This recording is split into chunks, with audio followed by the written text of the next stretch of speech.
तर सत्तेत सहभागी होताना अजित पवारांनी अमित शहांबरोबर तब्बल 10 बैठका केल्या। पत्रकारांसोबत गप्पा मारताना स्वतः अजित पवारांनीच ही माहिती पत्रकारांना दिली आहे। मास्क आणि टोपी घालून अजित पवार दिल्लीमध्ये जायचे अशी माहिती देखील त्यांनी दिली आहे। दरम्यान महायुतीच्या जागा वाटपाचा निर्णय जवळपास निश्चित झाल्याची सुद्धा माहिती अजित पवारांकडून मिळते।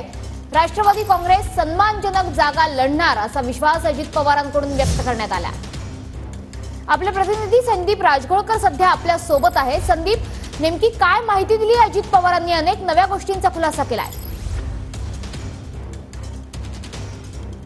मनश्री, खरं तर अधिकारी असतील किंवा कार्यकर्ते असतील यांच्यावर अंकुश ठेवणारा नेता अशी खरं तर अजित पवार यांची ओळख आहे। कडक शिस्तीचे नेते म्हणून त्यांची ओळख आहे। पण काल खरं तर काही त्यांच्या कामानिमित्त अजित पवार हे राजधानी दिल्लीमध्ये आलेले होते आणि काल रात्री उशिरापर्यंत जवळपास 1 तासभर त्यांनी पत्रकारांशी गप्पा मारल्या। खासदार सुनील तटकरे यांच्या निवासस्थानी अजित पवार हे बसलेले होते आणि कॅमेरा नसताना तुम्ही गप्पा मारायला या असं त्यांनी खरं तर सांगितलं होतं। आणि गप्पा मारताना त्यांचे सत्तेत सहभागी होतानाचे किस्से आहेत ते स्वतःच त्यांनी सांगितलेले आहेत। म्हणजे मुंबईमधून दिल्लीला त्यांचा प्रवास किंवा दिल्लीमधून मुंबईला प्रवास हा रेग्युलर विमानातून व्हायचा।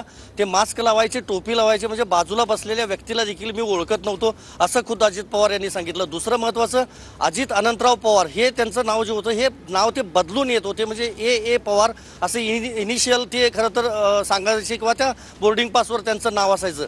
आणि तिसरी महत्त्वाची गोष्ट, जवळपास 10 बैठका अमित शहा यांच्यासोबत त्यांनी झाल्याचं सांगितलं आणि याबाबत कुणालाही पत्ता नव्हता असं देखील त्यांनी स्वतः मान्य केलं। ह्या सगळ्या गप्पा मारताना प्रदेशाध्यक्ष सुनील तटकरे देखील, खासदार जे आहेत ते देखील स्वतः होते। आणि दुसरं महत्त्वाचं, निवडणुकीच्या संदर्भातलं महायुतीचा फॉर्म्युला जो आहे तो जवळपास आता निश्चित झालेला आहे आणि राष्ट्रवादी काँग्रेस सन्मानजनक जागा ज्या आहेत त्या मागणार आहे आणि त्या मिळतील देखील असा देखील त्यांनी विश्वास व्यक्त केला। मात्र खासदार तटकरेंच्या निवासस्थानी गप्पा ज्या रंगल्या होत्या त्यामधून सत्तेत सहभागी होतानाचे वेगळे अजित पवार कसे आहेत याचा मात्र अनुभव नक्कीच आम्हा दिल्लीतल्या पत्रकारांना आला असं म्हणता येईल। मनश्री, नक्कीच धन्यवाद संदीप या दिलेल्या माहितीबद्दल।